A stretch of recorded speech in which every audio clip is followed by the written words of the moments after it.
आज मैं इस कार्यक्रम में पहली बार सम्मिलित हुआ हूँ और तुलसी माता सभी के घरों में होती है, लेकिन उसका महत्व हमें नहीं पता, जैसा कि आज आपको यहाँ पे बताया गया।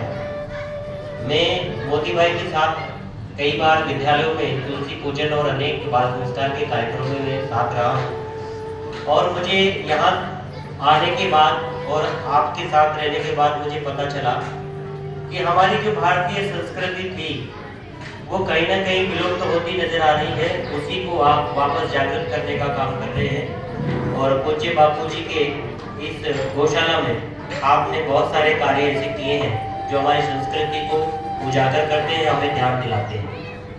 अब आप ये न समझें कि केवल संस्कृति को जानना ही पर्याप्त है, जानने के साथ साथ उसका हमें अनुसरण भी करना चाहिए। जो मेरी भाषा को समझ नहीं पा रहे, मैं सीधी भाषा में बता दूं कि जो आपको बताया गया है वो केवल आज तक सीमित नहीं रहना चाहिए। इतना समय हम निकाल सकते हैं कि जिससे हमारी हजारों बीमारियां नष्ट होती हो, हमारे घर में कलेश ना हो, हमारे घर में लड़ाई झगड़े ना हो, माता लक्ष्मी की कृपा बनी रहे।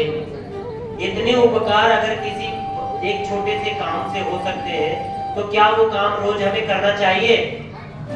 हाथ खड़े करेंगे जो जो चाहते हैं कि ऐसा काम करना चाहिए। जो हाथ खड़े नहीं करना करेंगे ना, उनको पूर्ण क्यों हम मानेंगे भी वो ऐसा काम नहीं करना चाहते हैं। बहुत अच्छी बात है। ये किसी और के लिए नहीं करेंगे आप, ये आप खुद के लिए करेंगे, स्वयं के लिए करेंगे। दूसरी बात, जब आप घर में इस तरह का पूजन पाठ करेंगे, तुलसी माता का करो, चाहे गुरुजनों का करो, चाहे माता पिता का करो, चाहे किसी भी ईश्वर भगवान का करो, तो उससे क्या होगा, आपके जो बच्चे घर में होंगे वो भी उसका अनुसरण करेंगे, सीखेंगे।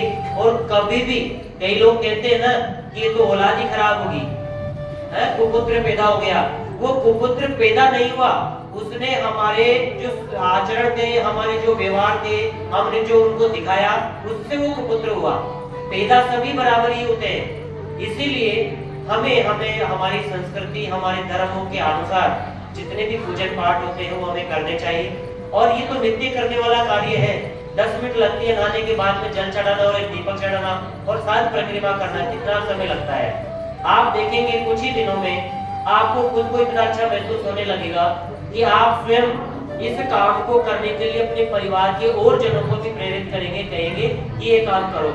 कोई आपके पास गलती से भी ऐसे आ गया कि आज तो मुझे बहुत चिंता हो रही है, मेरे काम का परेशानी फलाना नहीं करा रही है वो, तो आप ये करेंगे, चल ये कर, इससे ये आनंद मिलेगा, शांति मिलेगी। दूसरा एक और है कि इससे क्या होता है कि जब भी आप किसी समस्या में बंध जाते हैं या पड़ जाते हैं तो उस समय आपको अपने आप मार्ग प्रदर्शित होते रहते हैं, आपकी समस्याओं का समाधान मिलता रहता है। ऐसा हमारा अध्यात्म रहा है। आप जब जल चढ़ाएंगे, पूजा करेंगे तो आपका ध्यान भी तुलसी माता पर ही रहेगा।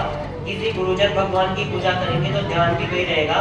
और ध्यान योग ऐसी योग है जिससे आप अपने मानसिक चेतना को जागृत कर सकते हैं और उसी से हमारे सारे विकार नष्ट हो जाते हैं। तो आप सभी इस बात का विश्वास दिलाते हैं कि आज के पश्चात आप प्रतिदिन तुलसी माता की इसी प्रकार जल चढ़ाकर दीपक जलाएंगे। करते हैं सब। बहुत बहुत धन्यवाद।